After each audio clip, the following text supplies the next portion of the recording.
Hey guys, it's Shawn. Thanks for tuning in today. Let's talk about privacy as an asset protection tool. As you know, here on the channel, we are focused on talking about how to optimize for business owners and business leaders and really make the best situation.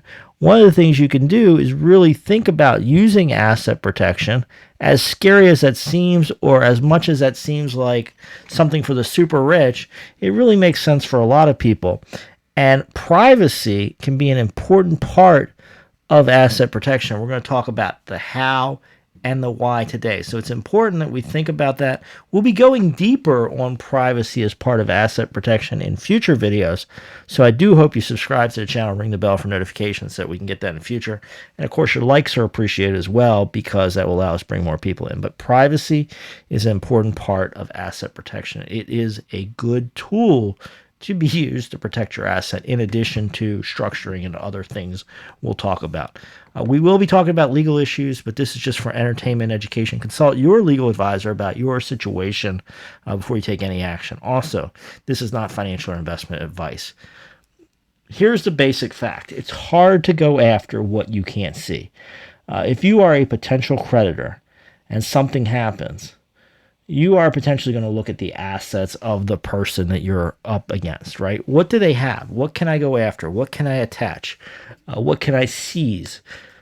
So that's just a standard analysis for creditors. It's hard to go after what you can't see. If you don't know something's there, you can't necessarily get it or attach it. So that's where the privacy aspect comes in. It's just keeping your business to yourself. Really, in polite society, what assets you have is really nobody else's business. We've been taught for a long time that, it's not polite to ask people about their income. It's not polite to ask them how much they paid for their house. It's not polite to ask a lot of these things. So if we believe that, and if we want to protect what we have for ourselves, for our families, for our businesses, for our employees, for our futures, we don't want everybody just knowing our business because that opens up avenues of attack. The more people know you have stuff, the more jealous they get, and the more likely they are to come after you, right? So it's hard to see what you don't know is there. So the more we can use privacy in a legal manner, the more we can avoid people bringing these kind of strike suits or unnecessarily coming after us. Legal ownership matters throughout this. Who owns the assets? Who has title to the assets? Because at the end of the day, if you end up in litigation, if you end up in discovery, which is part of litigation where people start asking questions of each other and collecting files, one of the key things they're going to be looking at is who owns what. And so legal ownership, that structuring is going to be mattering. If you get in an accident in your personal capacity, if you've set up your LLCs properly and barring very unusual circumstances, those LLC assets should be separate, right? They might be able to potentially take a lien against any future distributions you get from the LLC. That's what we call charging order protection, which is so common in LLC statutes. So you might be able to get charging order protection from creditors, right? They may be able to get a charging order against your LLC interest distribution, but generally under many state laws, they can't actually take ownership of that LLC interest. And they certainly, and again, absent unusual circumstances, they can't go into the LLC and start seeing what assets you have. Maybe your LLC owns a vehicle. Maybe your LLC owns inventory. Maybe your LLC owns a building. Certainly your LLC probably owns trade names, trademarks. Maybe it owns software licenses. It can own all kind of stuff. All that stuff is separate from you when you've built the right firewalls. Similar results can be used through trusts, through other holding entities. So you really want to look at that legal ownership and get everything allocated to the right place so that we don't have this bleeding over of assets and liabilities so that people aren't unnecessarily coming after you. This legal ownership does really matter, and you want to get it structured right. And part of that legal ownership is thinking about privacy in that legal ownership. Which state is that LLC registered in? Does that state have privacy protection? Do we want to add other layers in there to ensure privacy, right? Do we potentially want to bring in a trustee who is, in such a situation where they can't be discovered who they're acting as the trustee for, right? Can we do different strategies within the asset protection structure, within the law, but within legal ownership to avoid that possibility of unnecessary information being uncovered? What we're trying to avoid really is the elephant hunting. And you may just be a baby elephant, right? I'm not saying that you have to be super rich, have massive businesses, or have massive assets. But when we get into these kind of claims, these fishing expeditions from lawyers who are trying to get money for their clients, we have potential lawsuits flying around. They're looking for assets. And, if you just have a nice, cars, maybe you have a car collection, a lot of states will maybe protect your first car from creditors, but that second car may not be protected. A boat is probably not going to be protected. So a lot of things can happen when they just take a look around at what you got. And maybe you've built a business. Maybe you own interests in an LLC or corporation, and maybe they want to come after that.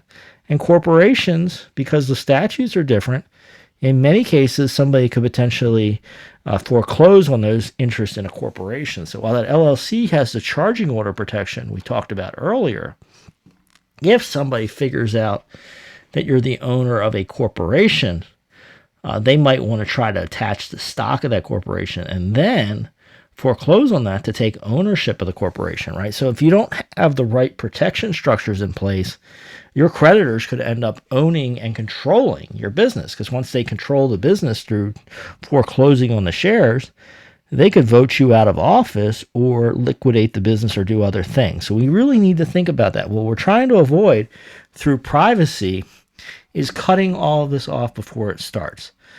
Yes, you may legally have to disclose some of your ownerships if you get deep in a lawsuit and you get a properly worded request. We do have to be compliant with law and compliant with the courts. We're not talking about anything that would violate that. What we're talking about, though, is setting up things to where people don't even make you a target in the first place because they don't know what you have, by properly and legally using privacy. Your potential creditors are out there thinking and planning. Those people that might be suing you, maybe you're not even on their radar yet because you haven't had that accident that might lead to somebody making a claim. You maybe haven't defaulted on a loan yet.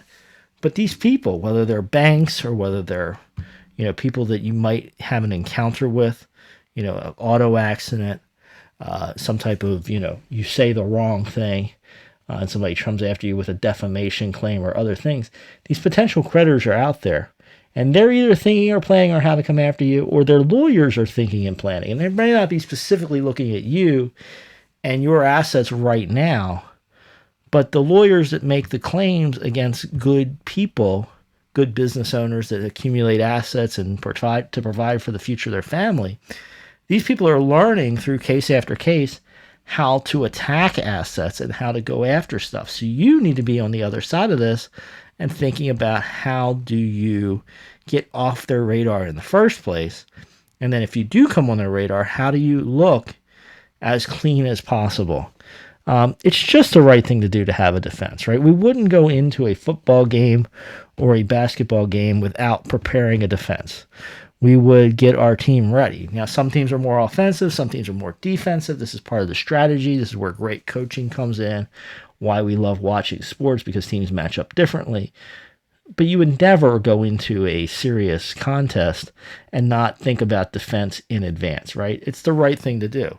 You in business are at the same thing. This is the game of money. It is the game of life. It is the game of improvement. So you should have a defense. It's just the right thing to do, to think about how to defend yourself, how to defend your assets, how to defend your family, how to defend your employees. So we want to build that from the beginning.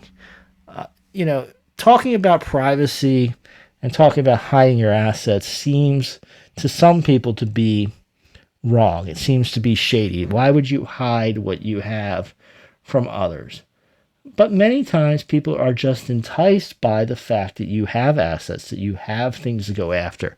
They want to reallocate those resources. They want to take from you just because they see that you have more than them. And that's what we're talking about avoiding, is getting into these situations where you keep control over your assets. You can then fend for your family. You can fend for your future and make sure that you get to keep what you've worked so hard for in business, in your career, in life, because there are other people that want it. They're going to take it if they can find a way.